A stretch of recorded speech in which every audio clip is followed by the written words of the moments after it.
तो बच्चों आज का टॉपिक है time constant of RC circuit and transient period. ठीक है, तो उस टाइम कांस्टेंट की हमने वैल्यू निकालनी है ट्रांजिएंट पीरियड के लिए। तो हमें पता है लास्ट लेक्चर में हमने एक एक्सप्रेशन निकाला था कि अगर हमारे पास एक कैपेसिटर है, इसके साथ एक रजिस्टर लगा हुआ है सीरीज में,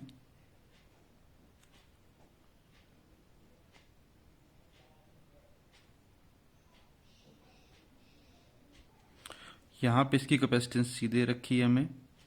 ठीक है, ये 20 वोल्ट की बैटरी के साथ कनेक्टेड है। तो जो इसमें करंट फ्लो हो रहा था आई, तो जब ये वैल्यू जो थी यहाँ पे सीवी के इक्वल पहुंच जा रहा था इसके ऊपर चार्ज, तो ये स्टेडी स्टेट में आ जा रहा था। रेजिस्टेंस आर दिया हुआ है, तो हमने इसके लिए एक्सप्रेशन निकाला था।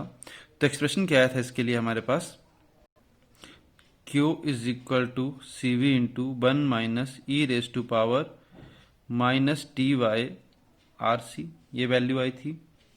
अगर हम t को आर सी के इक्वल रखें, ठीक है, क्योंकि देखो यहां से हम क्या कह सकते हैं कि t के जो डायमेंशन है वो किसके इक्वल है, आर सी के इक्वल है। ठीक है, डायमेंशन एनालिसिस से हम ये बता सकते हैं कि जो टी के डायमेंशन है वो आरसी के इक्वल है।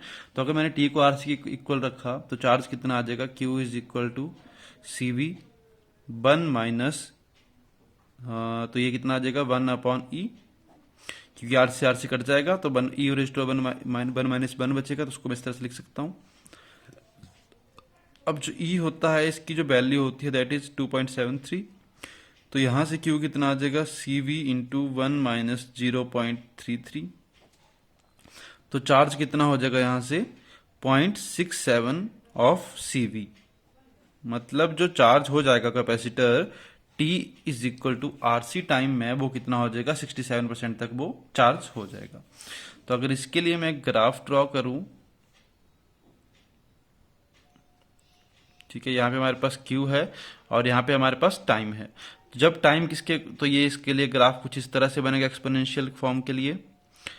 तो ये जो थी वैल्यू, ये वैल्यू है किसकी, Q is equal to C B पे। तो जब यहाँ पे T कितना होगा, R C, T is equal to R C होगा, तो इसकी जो Q की वैल्यू होगी that is equal to 0.67 of C V, मतलब 67% तक यहाँ पे वो चार्ज हो चुका होगा। अगर मैं इस टाउ की वैल्यू को, ये जो T है इसकी वैल्यू को मैं 5 RC के इक्वल रख दूं, जब आप T की वैल्यू को 5 RC के इक्वल रखोगे तो Q कितना आ जाएगा यहां से, C V 1 - e⁻² 5 RC minus 5 RC over RC। तो ये बन जाएगी value C V into 1 - e⁻²⁻⁻5।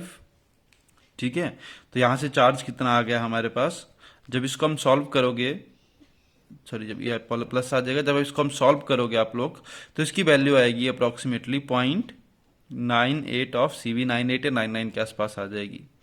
मतलब जो कैपेसिटर है वो अब कितना चार्ज हो चुका है, 98% तक वो चार्ज हो चुका है। तो अगर मैं यहाँ पे यहाँ तक वो चार्ज हो चुका होगा उस टाइम पे, तो यहाँ पे हमने कितनी ली है वैल्यू टी की, 5 टाइम ऑफ आर सी। ये जो टी होता है इसको हम टाउ से भी डिनोट करते हैं। ठीक है, जो टाउ से भी इसको डिनोट करते हैं हम टी को, ट्रांजिएंट पीरियड को। तो इतने टाइम तक जब T is equal to 5 RC हम पुट करेंगे, तब तक ये जो कैपेसिटर है ये अप्रोक्सीमेटली 0.98 टाइम्स 98% जो है वो चार्ज हो चुका होगा। तो जब हम लैब कंडीशंस में एक्सपेरिमेंट्स करते हैं, तो हम जो टी की वैल्यू, जब हम टी की वैल्यू को 5 RC के इक्वल पुट करते हैं, तो हम क्या मान के चलते हैं कि अब ये कैपेसिटर क्या आ गया है, स्टेडी स्टेट में आ गया है, क्योंकि हम टाइम के इन्फिनाइट होने तक वेट नहीं कर सकते हैं। ठीक है, तो इस टाइम के ऊपर जाके हम क्या बोल देते हैं कि जो कैपेसिटर है वो फुली चार्ज हो चुका है लैब कंडीशंस में।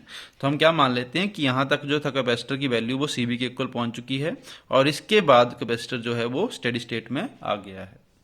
तो इस तरह से हम इनके लिए टाइम कांस्टेंट और ट्रांजिएंट पीरियड की वैल्यू को फाइंड आउट करते हैं। ये जो टाउ है ये क्या है, टाइम कांस्टेंट।